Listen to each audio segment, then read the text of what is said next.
দুনিয়ার জীবনে কাউকে সিজদা করার জন্য আদেশ দিতাম যে তুমি তাকে সিজদা করো, অমুক যেন তাকে সিজদা করো, এই আদেশ যদি আমি দিতাম, দিবেন না? কি বলেন?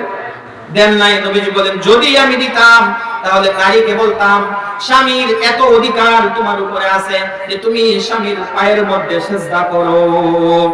যেহেতু আমি কাউকে আদেশ দেই নাই, এই জন্য আমি নারীকে বলি নাই তুমি স্বামীর পায়ের মধ্যে সিজদা করো। মা বোনদের উদ্দেশ্যে প্রথম কথা হলো, আল্লাহ পাক রব্বুল আলামিন দুনিয়াতে মা বোনদেরকে অধীনস্থ করে পাঠাইছেন, এটা আল্লাহর ফয়সালা। পুরুষদেরকে আল্লাহ পাক রব্বুল আলামিন নেতৃত্ব দিয়া, ক্ষমতা দিয়া পাঠাইছেন, এটা হলো দ্বিতীয় কথা। তৃতীয় কথা হলো, পুরুষের হাতে আল্লাহ পাক কর্তৃত্বের চাবিকাঠি দিবেন, এর অর্থ এটা না নিজের স্ত্রীকে সে গোলামের মতো, বান্দির মতো করে খাটাবে, এটা না। আল্লাহ পাক রব্বুল আলামিন কোরআনে বলেন ওয়াশিরুহুন্না বিল মা'রুফ, হে দুনিয়ার পুরুষেরা তোমরা নারীদের সাথে সৎ আচরণ করো, সৎ আচরণ করো। সৎ আচরণ কোনটাকে বলে?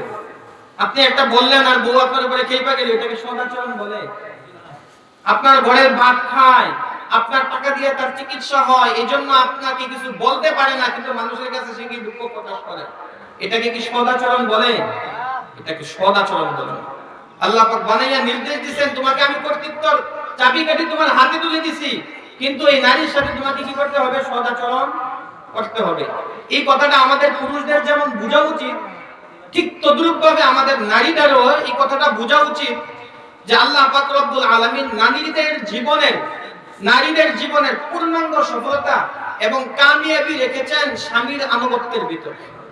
কোন নারী যদি আল্লাহর সন্তুষ্টি পাইতে চায়, তাহলে ওই নারীকে অবশ্যই 100 স্বামীর বাধ্য হইতে হবে। স্বামীর অবাধ্যতা বলে কোন নারী আল্লাহর সন্তুষ্টি পাইতে পারে না।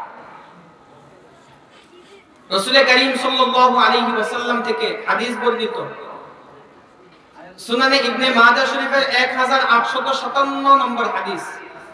وعن أبي أمامة الباهلي رضي الله تعالى عنه عن النبي صلى الله عليه وسلم قال ما استفاد المؤمن بعد تقوى الله خير له من زوجة صالحة إن أمرها أطاعته وإن نظر إليها سرته وإن غاب عنها نصحته في نفسها وماله وإن أقسم عليها لأبرته أو كما قال عليه الصلاة والسلام. আল্লাহর নবীর সাহাবী হযরতে আবু উমামা বাহিলি রাদিয়াল্লাহু তাআলা আনহু বলেন, রাসূল করিম সাল্লাল্লাহু আলাইহি ওয়াসাল্লাম ইরশাদ ফরমান, দুনিয়ার জীবনে মানুষ আল্লাহর ভয় অর্জন করার পরে সবচেয়ে উত্তম যেই জিনিসগুলো লাভ করে তার মধ্যে একটা হলো পুণ্যবান স্ত্রী। পুণ্যবান বলতে নেককার স্ত্রী। নেককার স্ত্রী কাকে বলা হয়? নবীজি পরিচয় দিচ্ছেন, ইন আমারাহা আতাআতহু, নেককার স্ত্রী ওই নারীকে বলা হয় স্বামী যদি তাকে কোনো আদেশ করে নারী ওই কথাটাকে বিনা বাক্যে মেনে নেয়। স্বামী বলছে আজকে বাবার বাড়ি যাইবা না, কালকে যাইবা, নারী মেনে নেয়। স্বামী যত শরীয়তের বিরুদ্ধে, শরীয়তের গণ্ডির ভিতরে থাইকা আদেশ করে, নিষেধ করে, নেককার স্ত্রী সকল আদেশ এবং নিষেধ মাইনা নেয়। নবীজি বলেন এই নারীটা আল্লাহর আদালতে নেককার স্ত্রী। ওয়া ইন নাযারা ইলাইহা সাররাতহু, নবীজি বলেন নেককার স্ত্রী, আমি ওই মহিলাকে সুসংবাদ দিচ্ছি, স্বামী যদি তার দিকে তাকায়, সে স্বামীর দিকে হাস্যোজ্জ্বল চেহারা আবার খুলে যায়। স্বামী তার চেহারা দেখা অন্তরের মধ্যে একটা আনন্দ এবং প্রফুল্লতা অনুভব করে। নবীজি বলেন এই নারীটা হলো নেককার স্ত্রী। ওয়া ইন আকাসামা আলাইহা আবাররাতহু, নবীজি বলেন নেককার স্ত্রীর আরো একটা আলামত হইল স্বামী যদি আল্লাহর নামে কোনো কসম খায়, তাহলে স্ত্রী স্বামীকে ওই কসম পূরণ করার জন্য সাহায্য সহযোগিতা করে। ওয়া ইন গাবা আনহা নাসাহাতহু ফি নাফসিহা ওয়া মালিহি, নবীজি বলেন নেককার স্ত্রীর আরেকটা নিদর্শন হইল স্বামীর অনুপস্থিতিতে স্বামী বিদেশ গেছে, স্বামী কাজের জন্য, ব্যবসার কাজের জন্য ঢাকা গেছে, চট্টগ্রাম গেছে, ঘরের বাইরে গেছে, স্বামীর অনুপস্থিতিতে নারী তার ইজ্জত, সম্ভ্রম এবং স্বামীর মালগুলোকে হেফাজত কইরা কইরা চলে। এই চার আলামত যে নারীর ভিতরে আছে, নবী বলেন এই নারীটা হলো নেককার এবং পুণ্যবান একজন স্ত্রী। এক নাম্বার কথা, নেককার স্ত্রীর আলামত। দুই নাম্বার কথা, স্বামীকে কি পরিমাণ সম্মান দেওয়া হয়েছে ইসলামে। সুনানে আবু দাউদ শরীফের 2140 নম্বর হাদিস। وعن قيس بن عباد رضي الله تعالى عنه أنه قال قال رسول الله صلى الله عليه وسلم لو كنت آمرا أحدا أن يسجد لأحد لأمرت المرأة أن تسجد لزوجها। নবীজি সাল্লাল্লাহু আলাইহি ওয়াসাল্লামের সাহাবী হযরত কায়েস বিন আব্বাদ বলেন, আমি যদি দুনিয়ার জীবনে কাউকে সিজদা করার জন্য আদেশ দিতাম যে তুমি তাকে সিজদা করো, অমুক যেন তাকে সিজদা করো, এই আদেশ যদি আমি দিতাম, দিবেন না কি বলেন? দেন নাই। নবীজি বলেন যদি আমি দিতাম তাহলে নারীকে বলতাম স্বামীর এত অধিকার তোমার উপরে আছে যে তুমি স্বামীর পায়ের মধ্যে সিজদা করো। যেহেতু আমি কাউকে আদেশ দেই নাই, এই জন্য আমি নারীকে বলি নাই তুমি স্বামীর পায়ের মধ্যে সিজদা করো। তাহলে স্বামীর মর্যাদা কি পরিমাণ হইলে যে সিজদাটা আল্লাহর জন্য নির্ধারিত, নবীজি বলেন যে ওই সিজদাটা আমি স্বামীর পায়ের মধ্যে করার জন্য আদেশ দিয়ে দিতাম। কি পরিমাণ সম্মান তাহলে বলেন। এইজন্য নারীদের জীবনের সফলতা স্বামীর আনুগত্য এবং তার কথা মানার মধ্যেই নিহিত। কোন নারী যদি জীবনে সফল হইতে চায় তাহলে স্বামীর অবাধ্য হইয়া স্বামীর কথা না মেনে সে কখনোই সফলতা লাভ করতে পারে। সহিহ ইবনে হিব্বান কিতাবের 4163 নম্বর হাদিস। وعن أم سلمة زوج النبي صلى الله عليه وسلم أنها قالت المرأة إذا صلت خمسها وصامت شهرها وحصنت فرجها وأطاعت زوجها قيل لها ادخلي من أي أبواب الجنة شئت।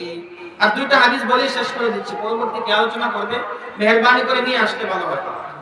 আল্লাহর নবীর স্ত্রী হযরত উম্মে সালামা রাদিয়াল্লাহু তাআলা আনহা তিনি বলেন নবীজি সাল্লাল্লাহু আলাইহি ওয়াসাল্লাম ইরশাদ করেন কোন নারী যদি 5 ওয়াক্ত নামাজ আদায় করে, 1 নম্বর আমল, ওয়াসামাত শাহরাহা 2 নম্বর, কোন নারী যদি রমজান মাসের 30টা ফরজ রোজা পালন করে, 3 নম্বর, ওয়াহাসানাত যাওজাহা, কোন নারী যদি তার ইজ্জত সম্ভ্রম হেফাজত করে, সতীত্বের হেফাজত করে, পর্দা পুশিদা মেনে মেনে চলে, 3 নম্বর, 4 নম্বর, ওয়াআতাআত যাওজাহা, কোন নারী যদি তার স্বামীর আনুগত্য করে। কয়টা বললাম?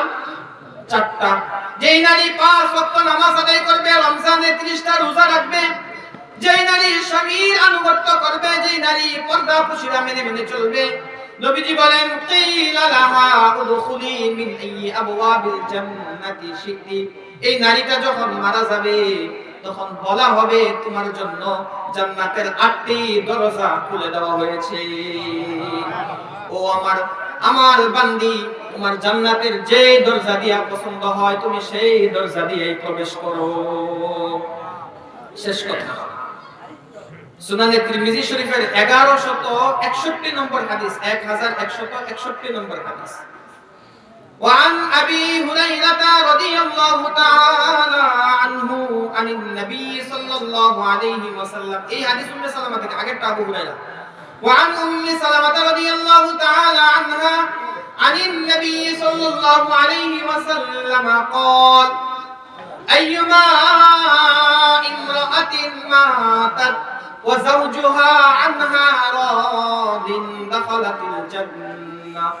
আল্লাহর নবীর স্ত্রী হযরত উম্মে সালামা রাদিয়াল্লাহু তাআলা আনহা বলেন রাসূল করিম সাল্লাল্লাহু আলাইহি ওয়াসাল্লাম ইরশাদ করেছেন কোন নারী যদি মারা যায় এমন অবস্থায় যে তার স্বামী তার উপরে সন্তুষ্ট আছে, নারী এমন অবস্থায় দুনিয়া থেকে বিদায় নিল যে তার স্বামী তার উপরে নারাজ না, সন্তুষ্ট, খুশি।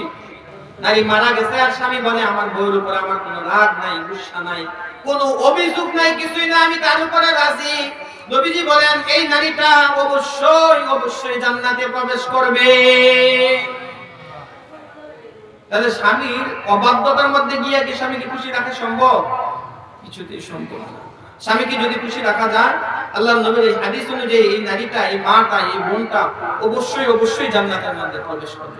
আল্লাহ পাক রব্বুল আলামিন আমাদের সকলকে যেই কথাগুলো বললাম, শুনলাম, আমাদের পুরুষদেরকেও এবং আমাদের নারীদেরকেও বুঝার এবং সে অনুযায়ী আমল করার তৌফিক নসিব করেন।